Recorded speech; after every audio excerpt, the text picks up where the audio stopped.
Hey everybody, Ashton here with Significant Edge Academy, where we are here focused on helping you increase your income and scale your business. In today's video, we're going to be really focused on helping you understand the 10 sales basics that every new prospective sales professional should know before they're getting started in business. But before we get started, I want you to smash that like button right in front of you, okay? And if you like today's video, I want you to subscribe by clicking that beautiful, juicy button below and to get more videos just like this every single week. So with that being said, let's get into today's video.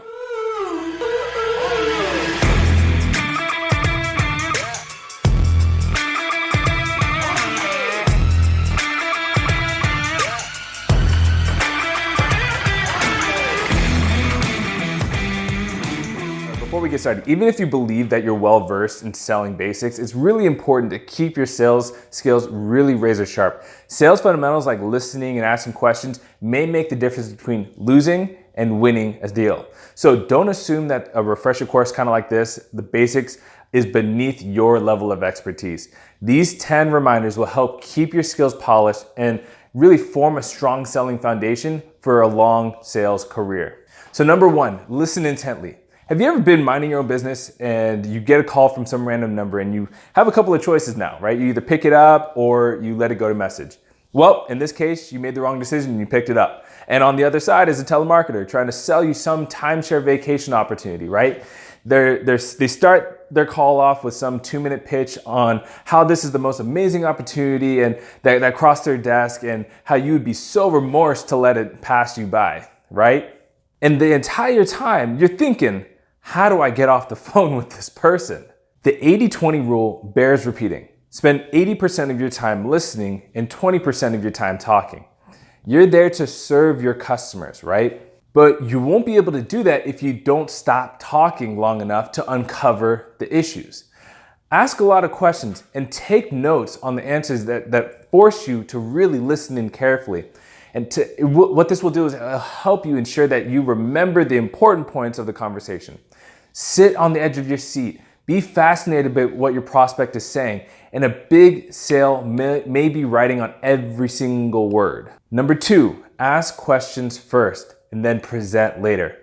I remember I was doing a role play with one of my students and they were doing an amazing job introducing themselves and building that rapport. Maybe about 4 minutes into the call, they started to pitch me on products based off of a role I was playing. And so I decided to push back and I told them, hey, you know what? I really appreciate your eagerness to share your products with us, but I feel like we're getting ahead of ourselves. I don't think that product will really help me with my problems. Now they understood where I was going with this, right? And they made a comment really quickly to recalibrate. And they said, you know, my apologies, you're 100% right. I'm very eager to understand more about what's going on with your business. What are some of the challenges that you're currently facing today? Make sure you understand their needs and wants, expectations, and feelings 100% so that when you do your presentation, it hits all of their hot buttons. Ask questions first to ensure that you share all of the good news in one single page. It may help build the prospect's trust with you by showing them that their needs come before your desires to sell them.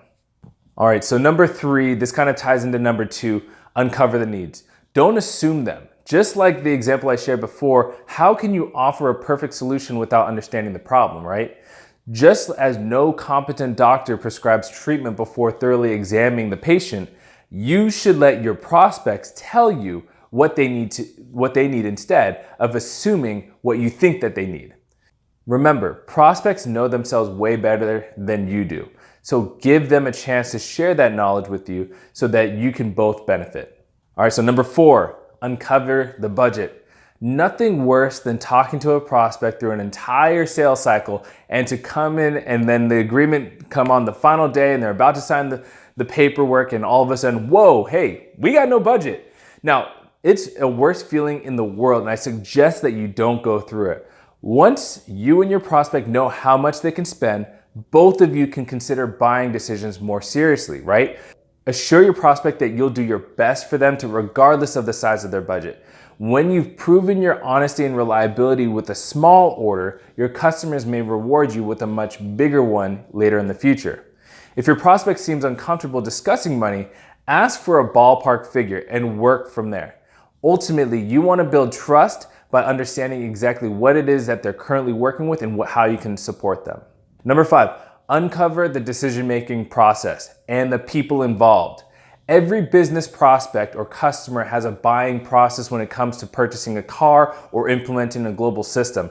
Every buying decision goes through a process. Presentations demand a lot of work, time, and so make sure that you present to the right people. Ultimately, I want to make sure that you're rewarded for your efforts.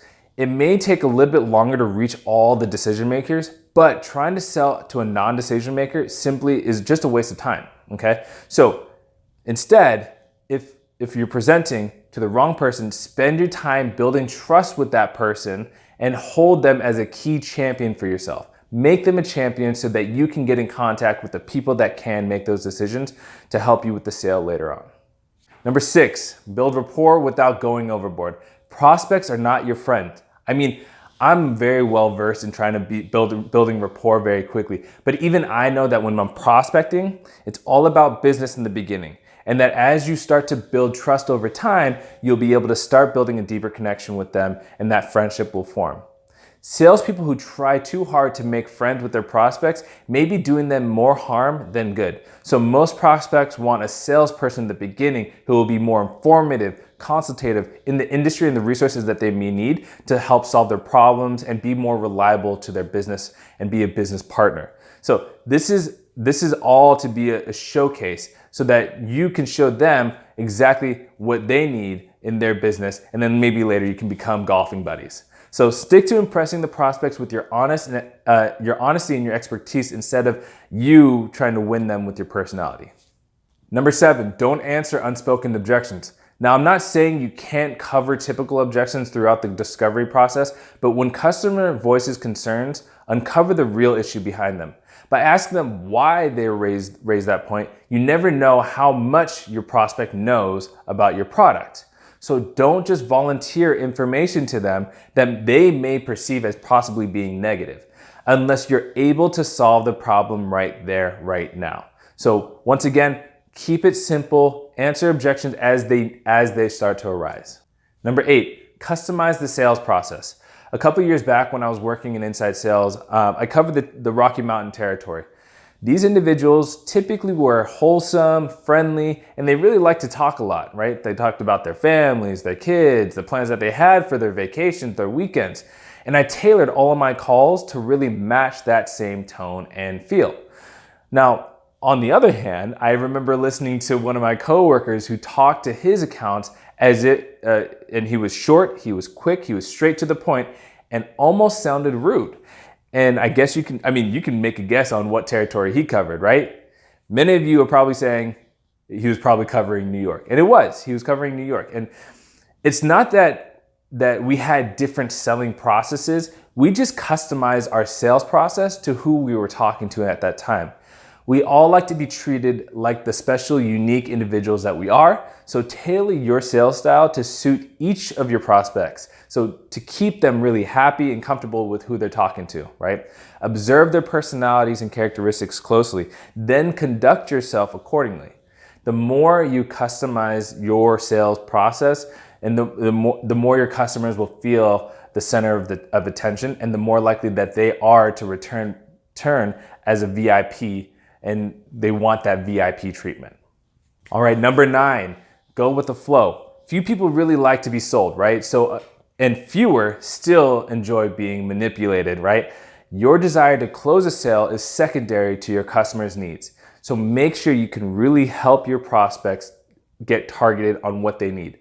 When your product or service truly solves a problem, you shouldn't have to manipulate the buyer into a purchase. The hard sell usually only arises when the prospect is on defense mode. Instead, take greater control of the sale by turning some of it over to the customer, making sure that they have good control over the conversation, but you maintain control of the conversation. And number 10, have a selling system. This kind of ties into my last point of going with the flow, right? Although it's good to maintain control of the conversation, it's also good to let the prospect steer the conversation with no script, right? No script will ever prepare you for those micro adjustments on the flies. Sales is both a science and an art. Science is the system The art is being able to flow with the conversation smoothly. Notice I said having a selling system, not a sales script.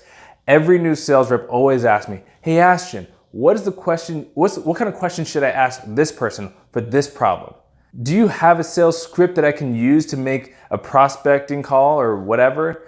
And my answer is always no. No one wants to have a dead conversation or be put through an interrogation. And when you use a script, that is exactly what you're going to be putting your prospect through. Make sure you have a proven system that helps you generate prospects and set appointments, close sales, and provide quality, consistent follow-up. And when a problem arises, your system will simplify and diagnose and treat this issue because you have a system of handling it. Thank you so much for watching. If you enjoyed today's video, here's a video on how you can build your network and net worth. And while you're at it, why don't you go ahead and download your free Significant Edge Action Guide to help you get more accomplished in less time. And as always, thank you so much for watching. And until next time, be kind, be bold, be significant. I'll see y'all next time.